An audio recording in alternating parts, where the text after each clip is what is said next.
হরে কৃষ্ণ। প্রিয় দর্শক, আগের ভিডিওতে আমরা জেনেছি কিভাবে আত্মা একটা শরীর ত্যাগ করে নতুন শরীর ধারণ করে। আসুন আজ আমরা জানব কিভাবে আত্মা 84 লক্ষ জীব শরীর ধারণ করে। তার আগে আমার একটা ছোট্ট অনুরোধ, আপনি যদি আমার চ্যানেলে নতুন হয়ে থাকেন তবে চ্যানেলটি সাবস্ক্রাইব করে সঙ্গে থাকুন এবং লাইক, কমেন্ট ও শেয়ার করতে ভুলবেন না। প্রিয় দর্শক, বিভিন্ন প্রজাতির শরীরের মধ্য দিয়ে আত্মার জীবনযাত্রাকে বলা হয় পরমার্থিক বিবর্তন। কিভাবে তা ঘটে? প্রজাতির দেহগুলি বিবর্তন ঘটে না। 84 লক্ষ জীব প্রজাতি ব্রহ্মাণ্ডের গ্রহগুলি সৃষ্টি হওয়ার পর উচ্চতর কর্তৃপক্ষের অর্থাৎ ভগবান ব্রহ্মার দ্বারা প্রকাশিত হয়। নিম্নতর থেকে উচ্চতর জীব শরীরের মধ্য দিয়ে জীবসত্তাগুলি ভ্রমণ করতে থাকে। তারা চেতনা বিকাশের সাথে সাথে উচ্চতর দেহ প্রাপ্ত হয়। এটি হচ্ছে পরমার্থিক বিবর্তন। শাস্ত্রের মাধ্যমে জীবাত্মার এই পরমার্থিক বিবর্তন যথাযথভাবে উপলব্ধি করা কর্তব্য।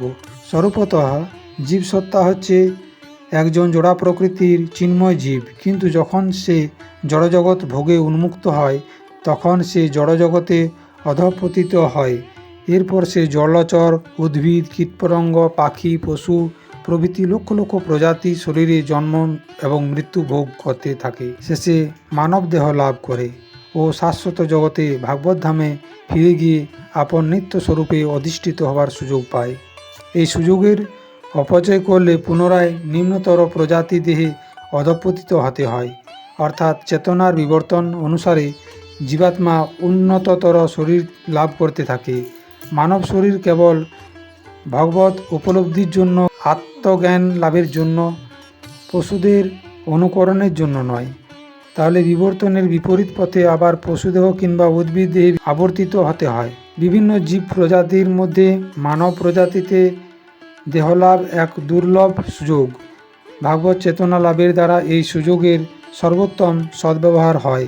ব্রহ্ম বৈবর্ত পুরাণে বলা হয়েছে, অশীতিং চতুরশ্চৈব লক্ষাং স্তঞ্জীব জাতিষু ভ্রমদ্ভি পুরুষৈ প্রাপ্যং মনুষ্যং জন্ম পর্যায়ত তদপ ফলতাং জাতঃ তেষামাত্মা ভীমানীনাম বোরাকানা মনাশ্রিত গোবিন্দ চরণদয়ম। ক্রম বিকাশের ক্রমিক পর্যায়ে 84 লক্ষ যোনি ভ্রমণ করার পর জীব মনুষ্য দেহ লাভ করে। এত দুর্লভ এই মনুষ্য জন্ম পেয়েও মূর্খ ব্যক্তিরা শ্রী গোবিন্দের চরণকমল যুগলের আশ্রয় গ্রহণ না করে তা হেলায় নষ্ট করে।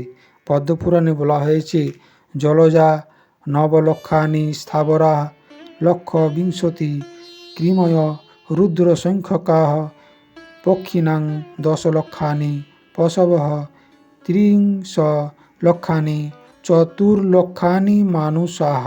9 লক্ষ প্রকার জলজ প্রাণী রয়েছে। বৃক্ষলতারূপে 20 লক্ষ স্থাবর প্রাণী রয়েছে। কীটপতঙ্গ ও সরীসৃপ রয়েছে 11 লক্ষ। পাখি হচ্ছে 10 লক্ষ। 30 লক্ষ পশু এবং 4 লক্ষ প্রজাতির মানুষ রয়েছে। জীববিজ্ঞানীরা প্রজাতি বলতে যা ধারণ করে তার সঙ্গে শাস্ত্রোক্ত যোনি বা প্রজাতির পার্থক্য রয়েছে। বিজ্ঞানীরা প্রজাতি শব্দের দ্বারা কেবল কোনো নির্দিষ্ট ধরনের জীব শরীরের বাহ্যিক চেহারা বা কেবল স্থূল অঙ্গ কাঠামোগত বৈশিষ্ট্যকে বোঝান।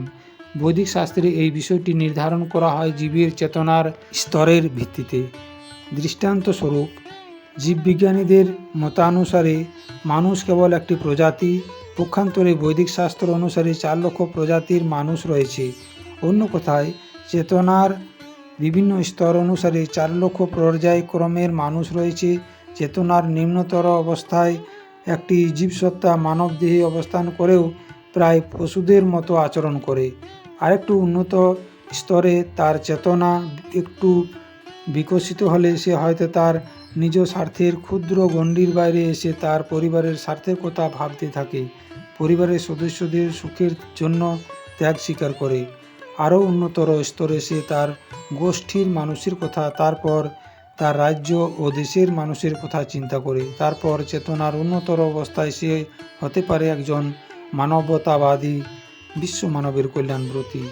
তারপর বহু জন্ম ধরে চেতনার উপযুক্ত বিকাশের পর সে উপলব্ধি করতে পারে যে সকল জীবসত্তার উৎস, আশ্রয় পরম গতি হচ্ছেন ভগবান এবং তাকে ভালোবাসায় পরম স্বার্থ, জীবনের পরম সার্থকতা। এরপরও বহু জন্ম ধরে দেব দেবী ও ভগবান সম্বন্ধে ধারণার ক্রমবিবর্তন চলতে থাকে। এই বিকাশ ক্রিয়া তখনই সম্পূর্ণ হয় যখন সে জানতে পারে যে ভগবান হচ্ছেন বাসুদেব কৃষ্ণ, তিনি সর্বকারণের কারণ। চেতনা যতদিন না পূর্ণ বিকশিত হয় ততদিন বিভিন্ন শরীরে জন্মান্তর চলতেই থাকে। জন্ম মৃত্যুর এই অন্তহীন পুনরাবৃত্তি স্তব করতে হলে আমাদেরকে অবশ্যই জোড়া প্রকৃতির গুণময়ী আবরণ হতে বিমুক্ত হয়ে নির্মল শুদ্ধ চেতনায় অধিষ্ঠিত হতে হবে। সেজন্য যদি আমরা মানব শরীর লাভ করে কৃষ্ণ ভাবনামৃতের অপ্রাকৃত বিজ্ঞান শিক্ষা না করি, তাহলে মৃত্যুর পর অবশ্যম্ভাবী রূপে আমাদের জন্য আরেকটি জীব শরীরে দেহান্তরিত হতে হবে, বর্তমানের থেকে ভালো বা মন্দ যে কোনো একটা শরীরে। তাই প্রিয় দর্শক, এই দুর্লভ মনুষ্য জন্ম ব্যর্থ নষ্ট না করে আসুন আমরা গোবিন্দের চরণে নিজেকে অর্পণ করি এবং রাধা গোবিন্দের ভজন কীর্তন করি।